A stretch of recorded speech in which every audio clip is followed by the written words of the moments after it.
3, they have to be hadiths have to be fit into a system. As I said before, they're just pieces of information. And with the example of, let's say, following around the President of the United States for a month or 2 months, you're going to get a lot of material. And if you don't know when he's speaking about one thing versus another thing, when he's speaking about something general, when he's speaking about something specific, when he's being sarcastic, when he's joking, you are going to come away with a lot of erroneous understandings or perceptions of what he's saying or she's saying. So hadiths are pieces of data, and it's a very big mistake. The biggest mistake one of the biggest mistakes Muslims make is to just listen to hadith and think that that's all there is to say about a particular issue. It's almost never all there is to say about a particular issue. It's a piece of data that fits into a bigger system, and that's the job of Muslim scholars. That's the whole job of Muslim scholars throughout history. Of course, they also calculate prayer times and do nikahs and things like that, but the job of a Muslim scholar is to try and figure out what God wants from us using this material. A great example of this is a hadith. It's a Sahih hadith in Sahih Bukhari and other books, where the Prophet says, "Umirtu an uqatil an-nas hatta yaqulu la ilaha illallah wa anna Muhammad Rasulullah wa yuqimu as-salah wa yu'tu az-zakah wa in fa'alu dhalik asama minni dima'ahum wa amwaluhum illa fi haqq al-Islam." What does that mean? The Prophet says, I have been commanded to fight the people until they say there is no God but God, and Muhammad is the messenger of God, and they establish the prayer, and they pay zakat. If they do that, their blood and their property is inviolable to me, except as Islam might deem right or just. So this hadith seems to say pretty clearly, and you've probably seen this cited on some Islamophobic website or on Fox News or something, it seems to say the Prophet saying, I've been commanded to fight people until everybody becomes Muslim. That's basically what it says.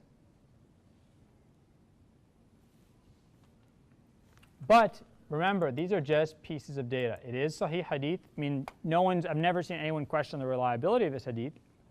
But we know we can't just take it on its face. Why? Because the Qur'an, in Surah At-Tawbah, Surah number 9, tells us that those from among the people of the book, Muslims can fight them until they become Muslim or until they agree to pay the jizya. They don't have to become Muslim. And by the way, Muslims by the late 600s, early 700s, included everybody they met as people of the book. That includes Hindus, that includes Buddhists, that includes Zoroastrians. They treated them all in this way. If Muslims conquered them, they paid jizya, and they can continue to practice their religion freely. So we know this hadith has to be modified, at least in the sense that it doesn't apply to people of the book. What else? We know from the Prophet's precedent, ﷺ, that he didn't force people of the book to convert. When the Muslims conquered the city of Khaybar, the Jewish town of Khaybar in the Hijaz, the Jewish population there was allowed to remain and practice Judaism. They just paid tax to the Muslims. The Muslims conquered the city of Najran in southern Arabia, which was all Christian at the time. They were allowed to practice their religion freely, and their priests and their bishops were not bothered at all. They just weren't allowed to do riba. They weren't allowed to do interest. But they lived under Muslim protection. They paid tax. So we know from the Prophet's precedent this isn't the case.